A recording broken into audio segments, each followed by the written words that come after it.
दोस्तों, क्रिकेट के खेल में एक चीज तो एकदम निश्चित है कि इस खेल में कुछ भी निश्चित नहीं है।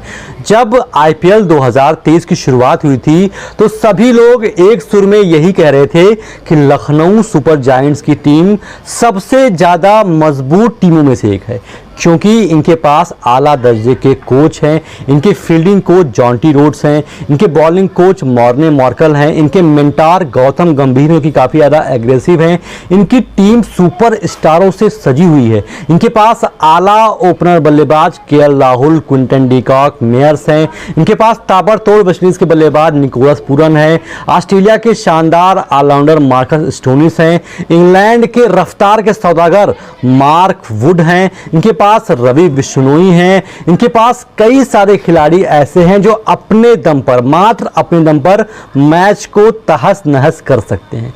लेकिन नतीजा क्या हुआ आपने कल के मैच में देख लिया।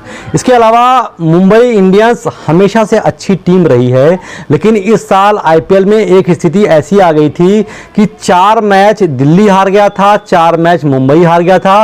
अब यह हो रहा था कि देखो खाता कौन खोलता है जीत का, मतलब बैक टू बैक हार।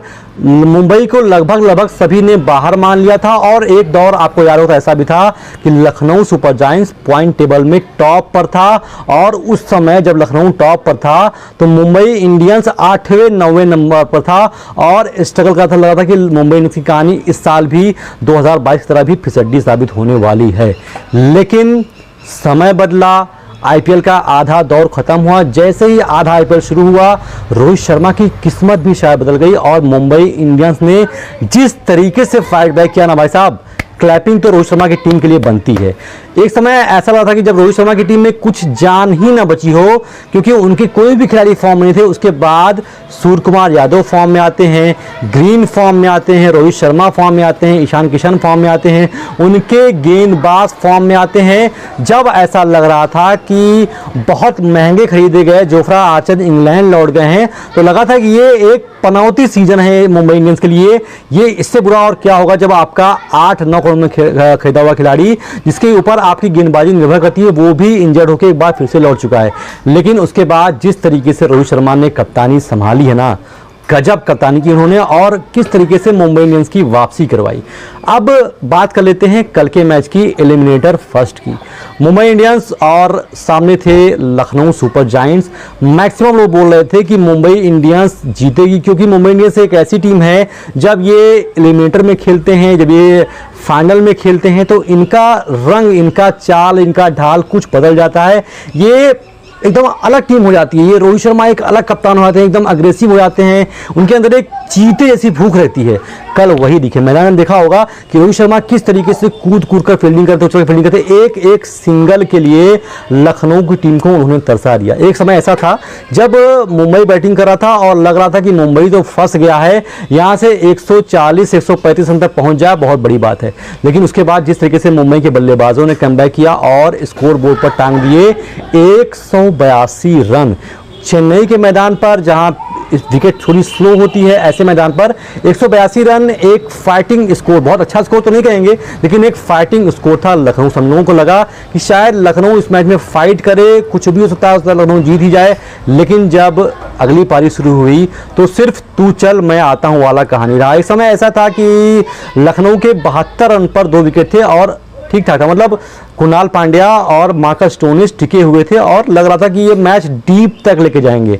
उसके बाद स्ट्रेटेजिक टाइम आउट होता है, जैसे ही पानी पी के लखनऊ वाले आते हैं, पता नहीं कौन सा पानी उन्होंने पी लिया, अगले ही गेंद पर आगे आकर छक्का चक्कर में मार्कस स्टोनिस जो है आपके कप्तान कुणाल पांड्या कैच आउट होते हैं। उसके बाद लगभग 5 ओवर के अंदर 23 रन देकर के 5 बहुमूल्य विकेट गिर गए और लखनऊ की टीम एकदम से ध्वस्त हो गई। मतलब उनको कुछ समझ में ही नहीं आता कि अब मैं करूं क्या। इतने प्रेशर के मैच में लखनऊ के बल्लेबाज सकपका से गए हों कि चौंक गए हों, डर गए हों, मतलब रन कहीं भाग रहे हैं या आपस में टकरा जा रहे हैं, कोई किधर गिर जा रहा है, कोई कहीं गिर जा रहा है, दो बैट्समैन एक ही जगह खड़े हो रहे हैं। मतलब एकदम बेवकूफ़ी भरा खेल। मतलब मैं तो इनका खेल देखकर कहूंगा कि लखनऊ की टीम डिजर्व ही नहीं करती थी चौथे स्थान में या फिर क्वालिफाई। जिस तरीके से उन्होंने खेला ना, बिल्कुल डिजर्व ही, कोई मुकाबला ही नहीं हुआ लखनऊ का मुंबई का। एकदम से मतलब एकदम खत्म कर दिया, एकदम सिर्फ एकदम चीर 101 रन पर आपको ऑल आउट कर दिया। 81 रनों से मैच, ये भैया T20 मैच था भाई साहब, ये कोई एक दिवसीय या टेस्ट मैच नहीं था। 81 रन से अगर आप कोई T20 मैच हार जाए ना, बहुत शर्म की बात है। लखनऊ सुपर जायंट आपने बहुत खराब खेला। अब अगर मैं बात करूं कि आखिर ये लखनऊ की टीम इतनी मजबूत दिख रही थी, आखिर ये हो क्या गया, तो इसमें दिक्कत मुझे यही लग रही है कि पहली बात तो इनके पास कोई सॉलिड कैप्टन नहीं है। केएल राहुल मुझे नहीं लगा कि कोई अच्छे कप्तान है। जब केएल राहुल इंजर्ड हो गए तो कुणाल पांड्या, मतलब उनसे भी खराब कप्तानी उन्होंने की। उसके बाद इनकी टीम में एक ऐसा लगा था कि इनकी टीम कुछ खास लोगों पर डिपेंडेंट है, जैसे कि केएल राहुल पर, जैसे कि काइल मेयर्स पर, जैसे कि मार्कस स्टोनिस पर, पूरन पर। अगर आप देखा था केएल राहुल चले गए थे तो इनकी टीम सिर्फ उसी डिपेंड थी निकोलस पूरन पर, मार्कस स्टोनिस पर, या फिर आगे के जो ओपनर है काइल मेयर्स पर। अगर ये आप इनको आउट कर लिए तो इनकी पूरी की पूरी टीम खत्म हो जाएगी। गेंदबाजी विभाग में इनका चोटिल होना बड़ा कंसर्न है। इनके केएल राहुल चोटिल हो गए, इनके मार्क वुड चोटिल हो गए। इसके बाद जो टीम का सिलेक्शन था, कल के मैच में इन्होंने इतने अनुभवी बल्लेबाज क्विंटन डिकॉक को बाहर बैठा दिया, मेयर्स को अंदर ले आए। मुझे लगता है कि जो है डिकॉक को बाहर बैठाना एक गलत डिसीजन साबित हो गया। गलतियां कई सारी थी। अब ये काम तो लखनऊ के कोच साहब का है, लखनऊ के मेंटार गौतम गंभीर का है कि ये एनालाइज करें कि आखिर गलती कहाँ से हुई। गंभीर का काम है टीम को समझाना। लोग कह रहे हैं कि कुणाल पांड्या थोड़ा सा अनुभव कम था, लेकिन गौतम गंभीर आपके पास तो एक अपार अनुभव है, आप क्यों बैठते हैं वहाँ पर? आपको समझाना चाहिए अपनी टीम को।